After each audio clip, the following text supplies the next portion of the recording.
Hey guys, this is Rick Horton with AEP 800, my Module 5 video, Barriers to the Web 2.0.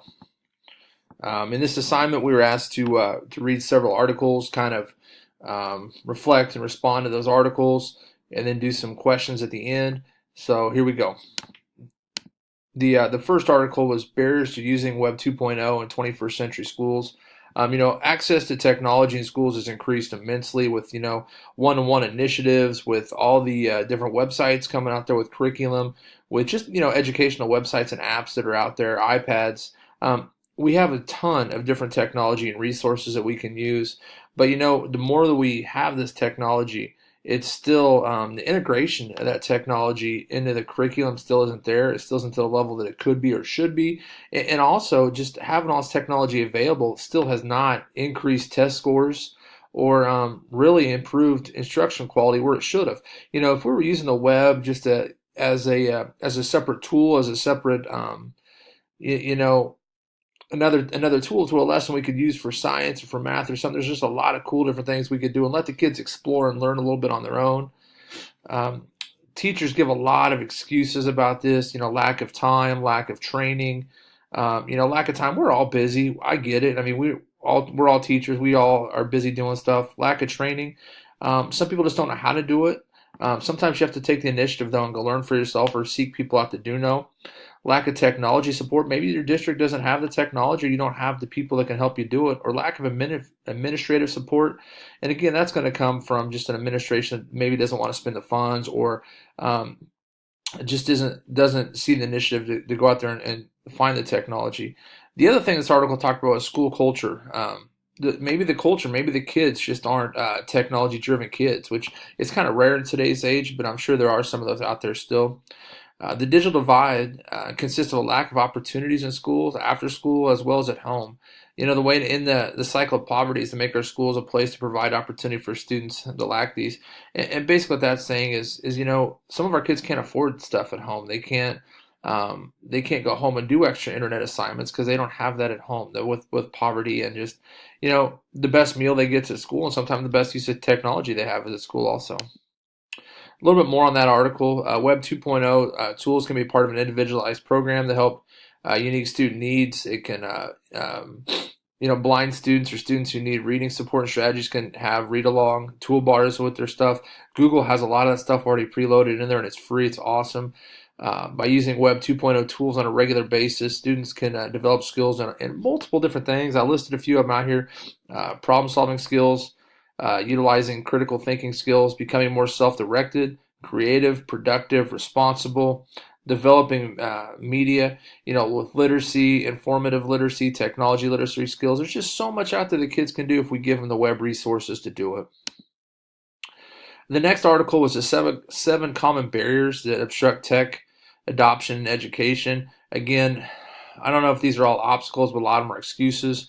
Having a having a lack or no vision, changing what a teacher's role should be. And again, that's just saying, teachers, 20 years ago stood up in front, wrote everything on a chalkboard and lectured. That's not what we are anymore. We're so much more. We've got to be there to guide students and help them learn how to be, how to get through stuff. Considering the achievement gap, there's a big gap in achievement in our students, and we have to find ways to close that. How to scale promising innovations, and again, just how do we use those cool tools and that stuff out there for the web, for that. Lack of money to invest in technology. Lack of funds is always going to be an excuse that we hear from schools. But the more and more Google and other companies are putting out a lot of free stuff, that excuse has become less relevant. Thinking beyond the textbooks. Again, it's a great supplement to textbooks. It's something else you can incorporate in your lessons. And then having a strong infrastructure in place, tech and human. The digital divide, basically what that article is about is a quarter of our nation is still without broadband internet. Some of that's due to like geography, some of it's due to income. School districts there, even in this area, still have a one-on-one initiative where students either have every student in the building either has a Chromebook or an iPad to use during the day. But the thing is just that the school might have a broadband or Wi-Fi, but the kids don't have it at home. So that technology is great, but it can't be a support system at home for them. It can only be used at school, and that's not good. We need them there be able to use it as much as they need to. And there are a lot of ideas on how to fix this. There are a lot of ideas on how to fix this, but currently there are no plans to. It has to have unity as a purpose. Everyone's got to want to do it. Open educational resources. This is like an online movement to share educational materials. It's where a group or a corporation is creating full curriculums covering many subjects and grade levels. It's going to be open license, so that way teachers can just copy, share it, edit it, reshare it. Their ideas, curriculums, all that stuff is cool. It's out there for teachers. It could save a lot of money with not having to buy textbooks, not having to do stuff, and the curriculum's already out there. And it's not just individual lessons; it's an entire curriculum.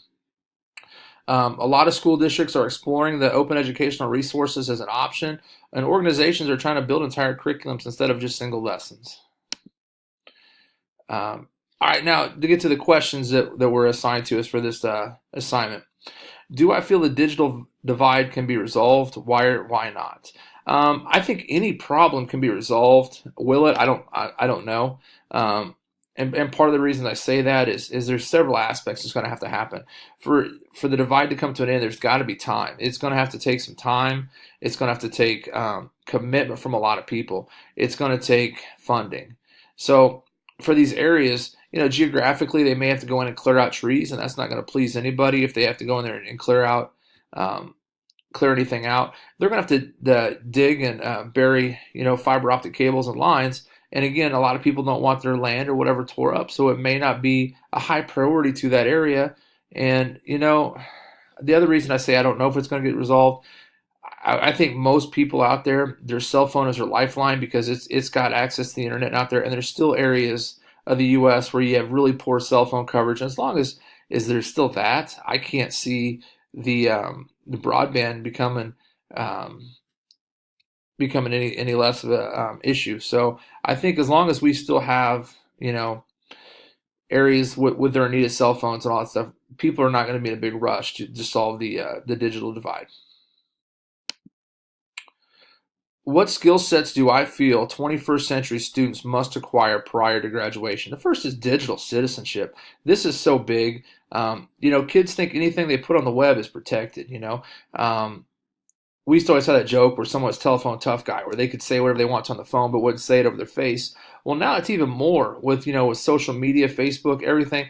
People are commenting and posting just rude and hurtful sayings out there about other people, and it's stuff that they would never, ever, ever say to somebody face to face.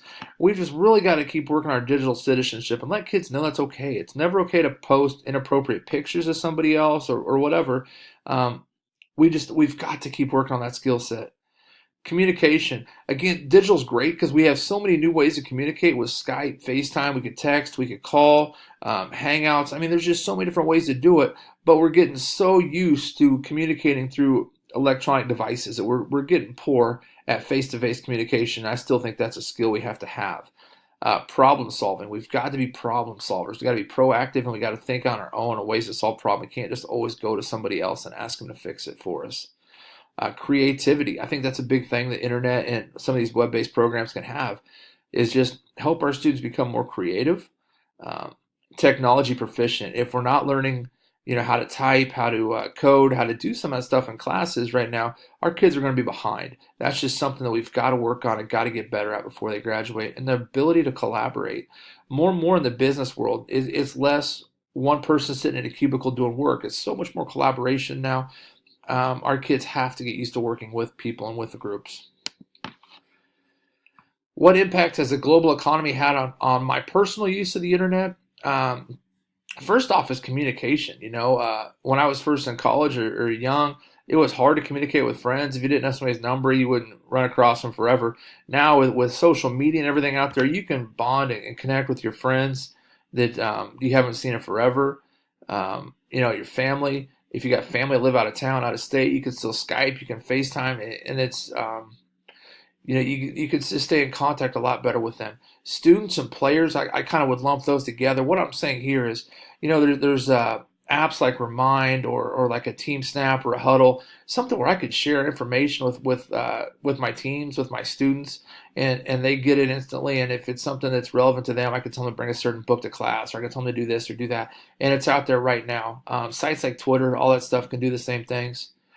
The ability to get up to the second news updates. Again, I get a lot of that from Twitter, where I follow a lot of the news sites. If anything happens, I usually know within pretty quick after I checked it. I love being able to get news and not have to watch the 10 o'clock news every night anymore. I can sit there and just pick it up off my phone. The ability to get resources at home, and by that I'm talking about library and classes specifically, are the two that came to my mind right away. I don't know if I could be able to get these online degrees that I have. I couldn't have got those degrees without being able to use online as a resource. So I'm extremely excited about that stuff. The way I can just download textbooks to my iPad, or how I can take classes and not have to sit in front of a class every day, so it doesn't interfere with my life. What technology training do I still need to integrate technology into my current position? I'm pretty proficient in technology. I use a lot of stuff right now, but saying that at the same time, technology is ever changing. There's new devices all the time. There's new websites. There's new apps. I just have to do the best I can do to stay up on what new is coming out there. And the big thing I need to do for this year is I'm taking a new teaching job. I've left Mission Valley and I'm coming over to Silver Lake. I need to get with the tech director and find out exactly what tech I have at my fingertips right now, and what I can do with it, and what I'm allowed to do with it. Is your school district equipped with 21st technology? Explain. Again, I did this off my new school from the stuff I've learned from the interview, and my kids have attended Silver Lake for the last 3 years, so I have a pretty good idea of what they have. So I'm gonna try to go from there.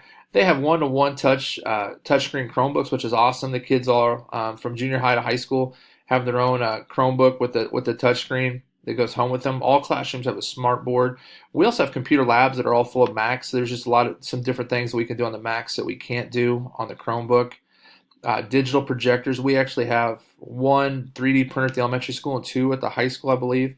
We've got robots that the code, iPads. We have app designing classes. We have Apple TVs. The kids learn to use and film with drones. And then we have an online class service also. So I think our class really is, or our school, for a small 3A school, I guess we're a 2A school next year, actually, with the classifications changing. For a small school in a small town, I think we are doing a really good job of being ready for the 21st century technology. I have no complaints with our school district on that. Is there advantages of innovative practice at schools?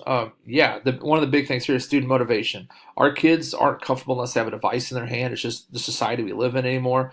So the fact that we let them use technology, I think, really helps motivate them and want them to come to school a little bit more. They also have to learn that 21st century skills. I mean, when you go into a job force, it's not the way it used to be. You have to have some of these skills now with the coding and all. I'm glad that we're teaching that in schools. Digital citizenship, I think this is so important. Again, I know I've mentioned it several times that we've got to teach our kids how to act appropriately when they're online. And problem solving skills. If a kid doesn't know something, it's a lot easier now for them to find a way to solve the problem. Whether it's even looking at a YouTube video or Google searching something, finding a way to solve the problem. Learning how to have that resource available to us and use it. And what disadvantage do I see? Cyberbullying is one. Not ready to be good digital citizens. I know I've talked about this a lot, but making inappropriate posts, not knowing what's real news versus fake news, and they haven't learned what a reputable site is yet. Cheating, there's a lot of apps out there like Photomath and stuff that kids can use to cheat on their classes. We need to limit that. Inappropriate uses, distractions. Kids are playing games in class or watching a YouTube video instead of doing what they're supposed to do. Less face-to-face communications and funding. And finally, what experience have I had with cyberbullying or other inappropriate internet uses with students? Cyberbullying, I've had a few students that have been cyberbullied. Again, I'm a special ed teacher, so my kids get the blunt of it a lot, where if they say something silly at class or do something, lots of kids put it out there. Facebook, our school for a while didn't have Facebook block, so I had a lot of kids misusing it, posting stuff about kids, taking a picture of a kid looking silly, just doing things they shouldn't be doing. And again, that comes back to cyberbullying, posting images that shouldn't be posted. One of the hard things our schools had to block is Hangouts. We're a Google school, so they kind of use it like old school. Like I would use like a AOL Instant Messenger, sending messages to kids. Snapchat, again, can become a hindrance during school. We have kids playing games when they should be working on stuff because their Chromebooks in front of them. They tell us they're taking notes, but they're not. YouTube is real similar also. They're watching YouTube videos when they shouldn't be, when they should be working on school stuff. That's all I got. I know it's a long, lengthy video, but I hope everybody enjoyed it or got something from it. Good luck.